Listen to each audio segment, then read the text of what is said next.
Twin homes in Estancia Enclaves, big corner lot, ready for occupancy, one reopened unit.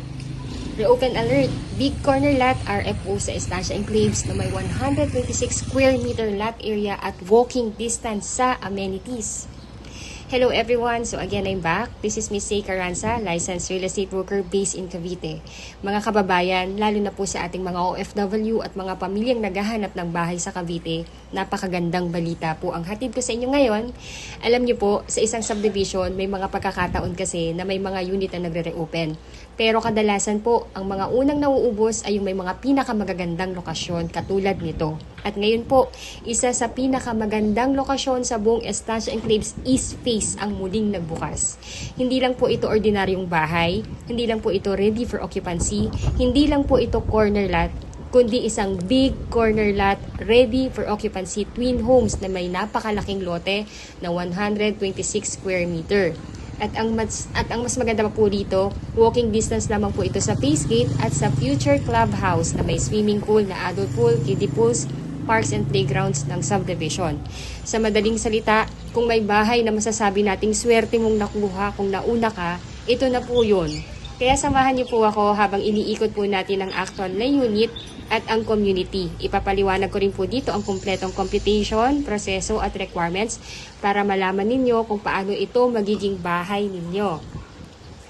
So location po, bago natin pasukin ng unit o bago po pa po i-present sa inyo lahat, ang unit po natin, pag-usapan muna natin ang pinakamahalagang bagay sa pagbili ng bahay, which is ang location.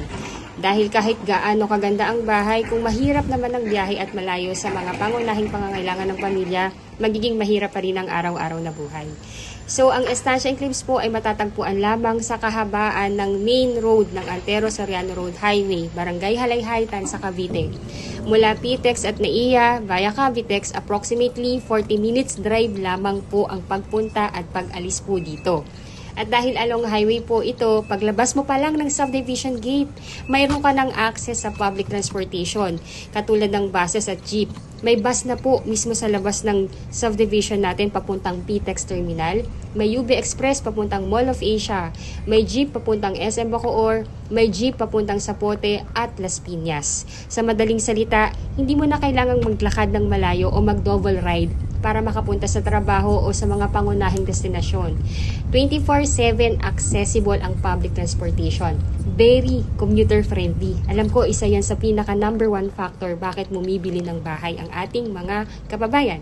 Kailangan po, number one, transportation is a must. Ayun po. So, ito po ang klase ng lokasyon na habang buhay o habang tumatagal ay lalong nagiging mahalaga. So, this is a live, work, play concept. Isa po sa mga bagay na talagang nagustuhan ko rin dito sa Estancia Enclaves ay ang konsepto nitong live, work, play. Ano po bang ibig sabihin nito? Simple lang po. Lahat ng pangunahing pangangailangan ng pamilya ay nasa paligid na. Sa tapat mismo ng subdivision ay may ospital, may katabi pang Jollibee, may katabi pang Chowking, may wet and dry market, may mga government offices, may private at public school, at halos 10 minutes away lang tayo sa SM Tansa at Pure Gold Tansa at sa Municipal Hall ng Tansa. Kaya kung ang pag-uusapan natin ay convenience, talaga namang napakaganda po ng lokasyon. Hindi mo na kailangan bumiyahe ng malayo para lang bumili ng gamot or mag-grocery, magpaaral ng mga bata o ng mga anak o magpagamot kapag may emergency or mamasyal sa mall. Kung andito na po halos lahat sa paligid natin, ito po ang klase ng komunidad na idinisenyo para sa modernong Pilipino. Modernong pamilyang Pilipino. So, sa open spaces and amenities naman po, pag-usapan po natin ang community planning ng Estancia Enclaves. Ang buong development ay humigit kumulang na 10 hectares na land area. At alam nyo po ba na halos 38% ng kabuuan ng subdivision ay nakalaan sa open spaces? Kasama rito ang malawak na kalsada, parks and playground, green areas, landscaping at recreational spaces. Kapag mataas ang percentage ng open space sa isang subdivision, ito po yung magandang indikasyon na hindi magiging masikip o crowded ang komunidad, which is, I believe, sa karamihan ng aking kliyente kasi yung iba, may mga bahay na talaga pero gusto nila mag-upgrade. Kasi number one, sinasabi nila na yung kapitbahay nila magulo, maingay, or yung community nila ngayon is hindi na nila nagugustuhan. Kaya yung iba nag-upgrade na. Mas ayaw na nila ng townhomes, gusto na nila ng single or ng twin homes katulad nito. So ito'y magandang indikasyon na hindi magiging masikip at crowded ang komunidad kasi mas presko ang hangin, mas maliwanag ang paligid, mas maraming lugar para makapaglakad, mas maraming espasyo para sa mga bata. At mas relaxing ang overall community or overall environment. Sa madaling salita, hindi ka bibili ng bahay na parang nagsisiksikan o nakasiksik sa gitna ng maraming bahay. Bibili ka ng bahay sa isang komunidad na may tamang breathing space para sa pamilya. Bukod dito, may 1.2 hectares dedicated land area para sa amenities at open spaces. Kasama po dito yung clubhouse, adult pool, kiddie pool, parks and playground, basketball court, chapel, landscape, and open spaces. Kapag natapos po ang lahat ng ito, mas lalo pang tataas ang value at ang buong komunidad.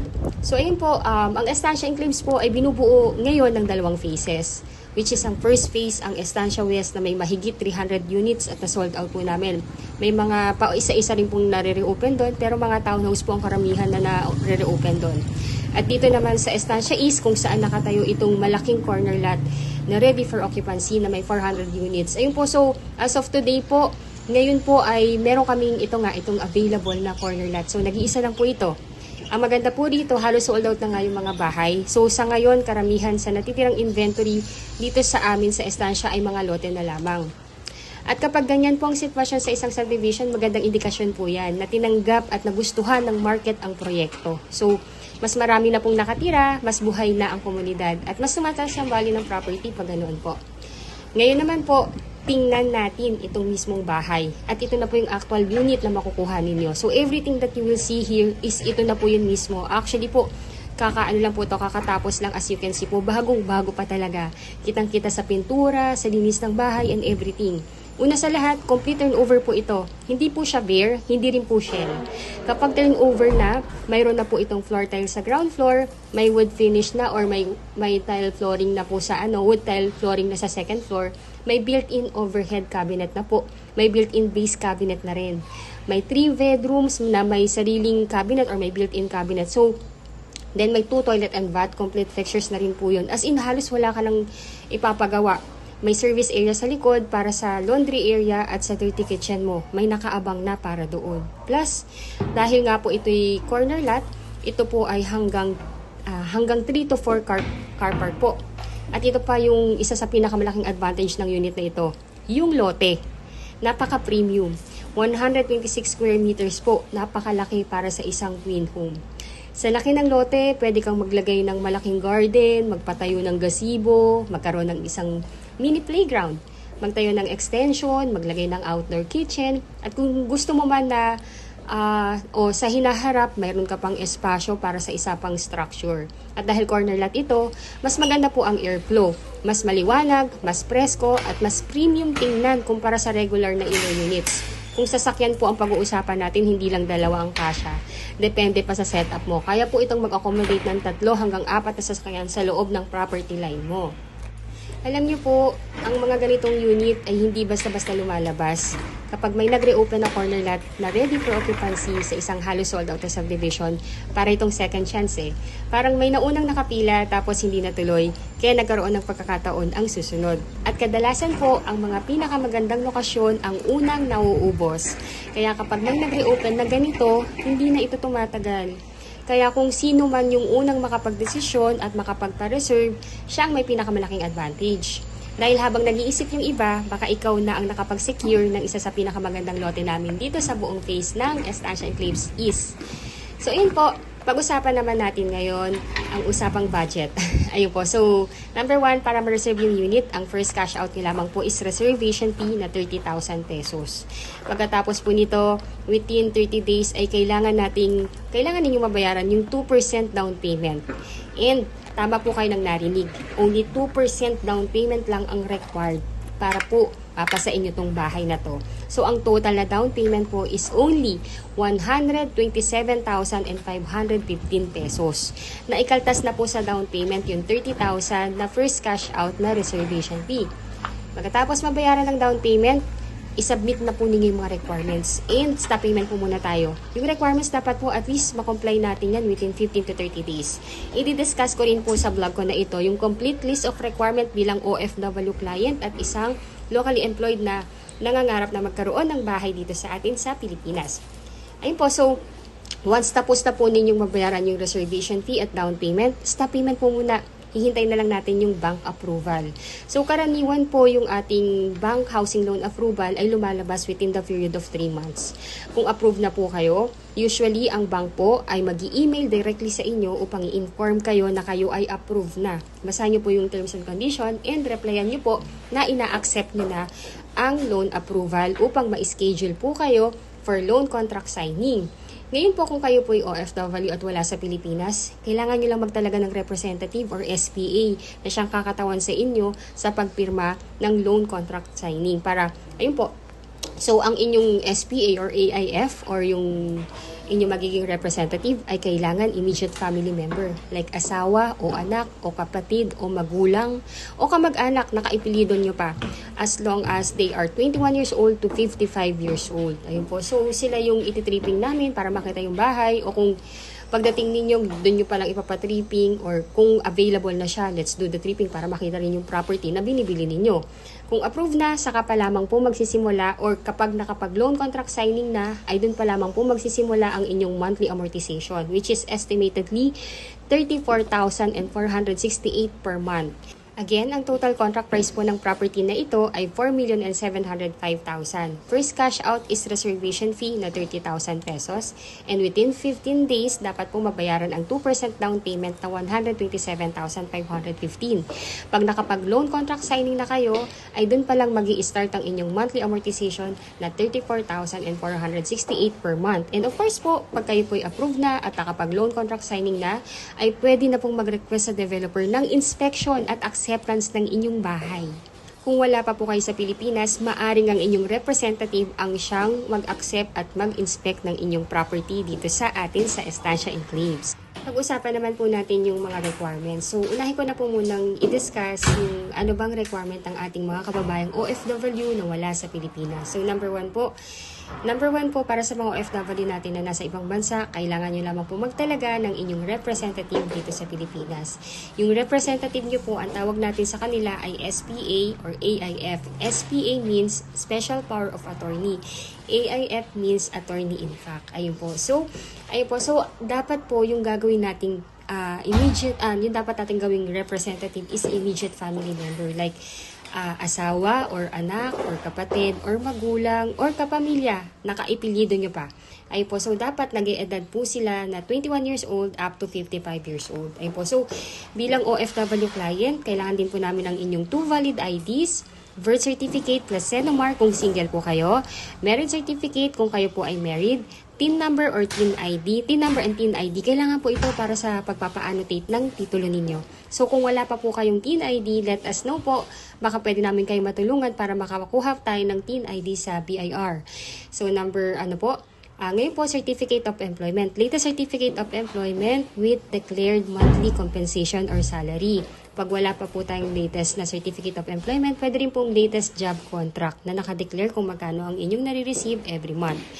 Then, sunod po, kailangan din natin ang inyong latest 3 months payslip, passport, at latest arrival at departure stamp na makikita rin sa passport. And mag-i-email po kami sa inyo ng SPA form.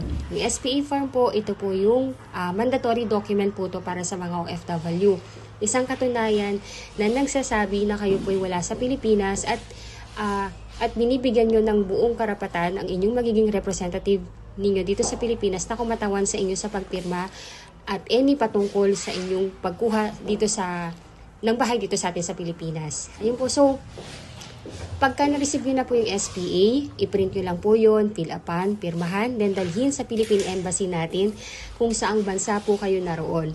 Ngayon po, pag nandun na kayo, ipakonsularize ninyo, then isend back nyo po itong SPA form na to sa inyong magiging representative dito sa Pilipinas para mapirmahan niya.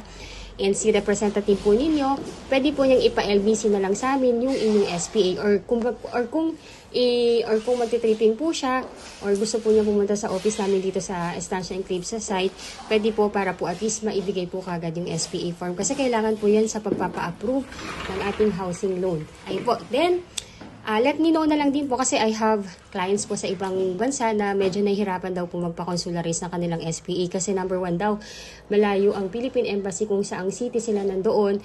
Second, yung iba po kasi hirap makalabas sa work kasi dahil bawal daw po lumabas or maybe talagang wala lang time. Ayun po, kung may ganun po kayong scenario or medyo magiging hassle sa inyo, please let me know po. Baka magawa naman natin ang paraan yan dito sa Pilipinas. Let us know lang po.